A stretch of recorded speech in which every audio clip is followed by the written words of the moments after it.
I'd love to hear you speak about the decision to include that first part where it seems like you have him in the chair where he usually has his characters sit, and one doesn't know if it's therapy, which then, of course, in the middle of the film, he says like, "Oh, therapy, yeah, that would be terrible, right?" But there's something therapeutic happening there, and he is venting, as we would say here, right, and saying like, "This is terrible, and I can't, I don't know, I've lost it, I've lost something about my relationship to the world, which is film." And if you could talk both about that, how that happened, that moment, and the decision to include it, right? Which we would assume, knowing his work, he would have never wanted to include, right?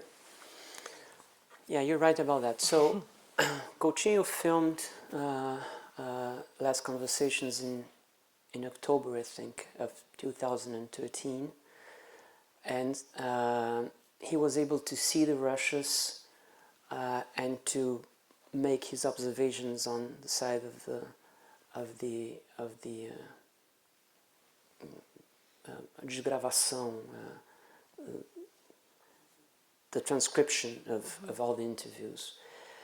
But he died in February, before entering the editing room.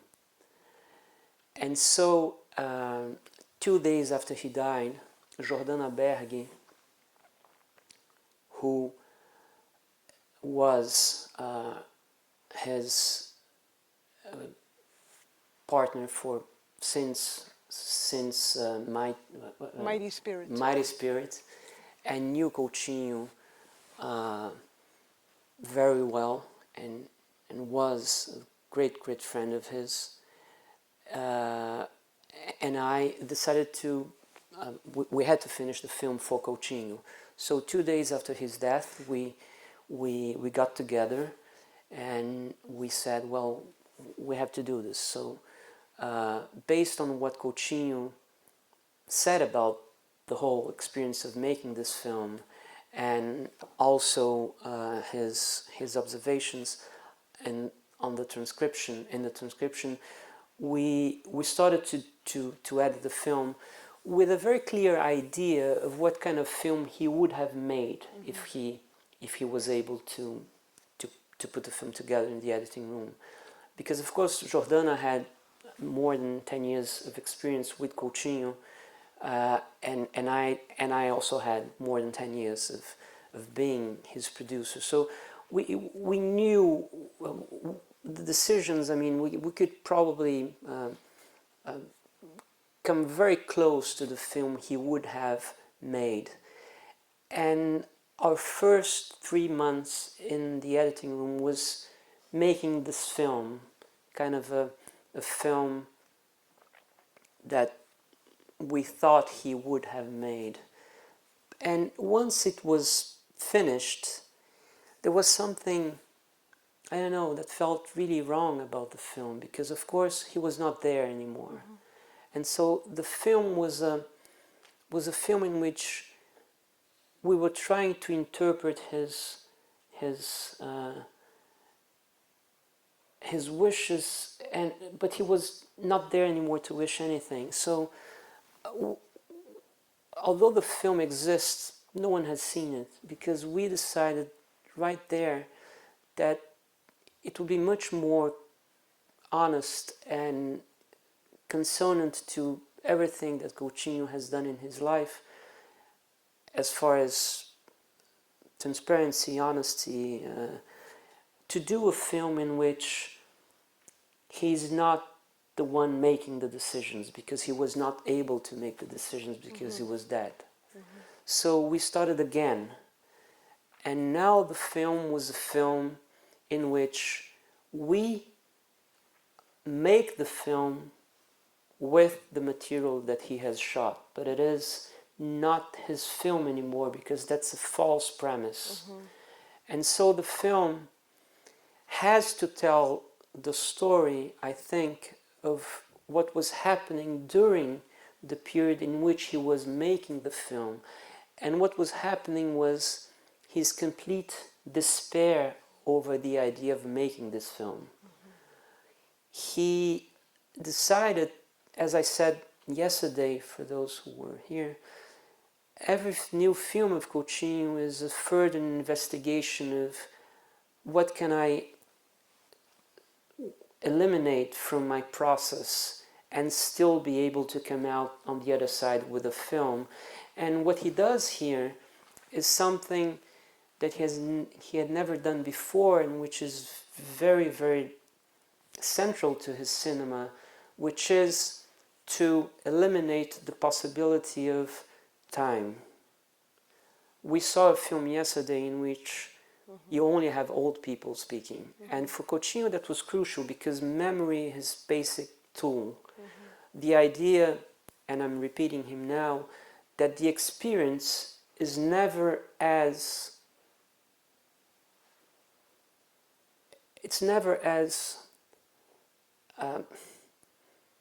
strong as the recalling of the experience. So for Coutinho, he doesn't want facts, he wants the remembrance of facts. And he wants that this recalling introduces materials that are purely a product of the imagination, of forgetting, of invention. He needs that, he wants that. Here, the time that elapses between experience and recalling and remembering is very short because they're very young. And so this kind of age group is not Coutinho's age group. And on top of that, he was very ill. He had very serious problems in his life at this moment. And so he had, as he says at the beginning, he had lost faith, in a sense, in cinema. And he was doing the film because there was a contract and there was money that was there for the film to be made, and he had the duty of making a film, but it was not a film that he wanted to make. And so the process of making the film was not a happy one. I mean, I can recall various films in which you could see that Coutinho was in sheer happiness during the shooting, not here. It was a very tough shooting for him. Yeah, he chose the topic, right? He chose the topic, But then... he chose the topic, but he chose the topic, and in choosing it, he risked everything, because he chose a topic in which he could not have the material that... But of course he was wrong. And what struck me when I saw the rushes, because every day he would leave the studio and he would come to where I work, and he would tell me about how he was close to failure, how the conversations were not happening, how the whole experience was doomed to fail. And when I saw the rushes, I could sense that, again, he was happy filming, so the recalling of the day was a lie in a sense, because you could see that while filming he was engaging, which he said he wasn't, but it's not true. And of course he was wrong about these boys and girls, these teenagers, because they gave him a lot of stuff, and very good stuff. So we thought, Jordan and I, and she's essential in this film. She's essential in all his films, but particularly in this one. We decided to include Coutinho at the beginning of the film. Of course, something that he wouldn't add to the film. It would not be seen if he had put the film together, because it shows something that I think is crucial to the whole Coutinho experience, which is how his characters, of course, they feel very recognized by him, as we said yesterday. But something that people don't say enough is how he also depended on them. They they give him life. And so I think that the art of the film is from the beginning, where he's in complete darkness. It's almost death. And because of the film, and through the film, and through those young people, he reaches happiness at the end, light and life. And it's the film and it's the characters who give him that. And I think it is a statement about his whole experience as a filmmaker. He has been given life by all his characters. And of course he has, as he says in a wonderful documentary about him, I give you something, you give me something, and this brings us together. And we can see this in this film.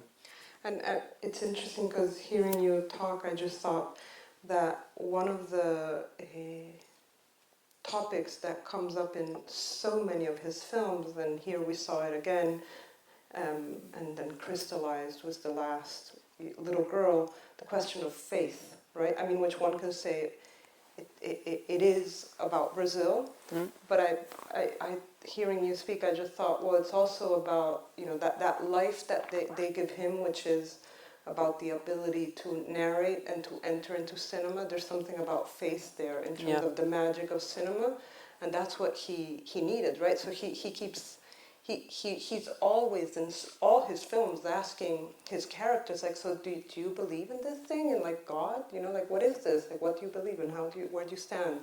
And then we saw last night in the end and the beginning, how when it turns and they're like, well, do you believe in it? And it's like, I don't know, I wish I knew. Yeah, faith is an important thing for Coutinho because it's a mystery for him. And another thing that comes up in all his films, it's amazing that he is able to talk about death and God and metaphysics with kids that are barely 20. And some of the conversations, I think that one of the best conversations he has ever had is with the boy, the silence boy. And it only, I mean, it's amazing how he really engages the boy. The boy says, some of the things that the boy says could be received as platitudes, but never for Coutinho. It's as if the boy was saying something really important to him, and he answers back without sometimes being even harsh. But by being harsh, he's really looking at the boy from the same height. He doesn't patronize. He doesn't condescend, and that's why the conversation occurs. And the boy says wonderful things that he listens, and there's a going back and forth that suddenly you're in metaphysics. It's really amazing. But another theme that also crops up every time with Coutinho is the relationship between fathers and sons. And you can see this here all the time because it was a very important issue for him. So one of the things that also is not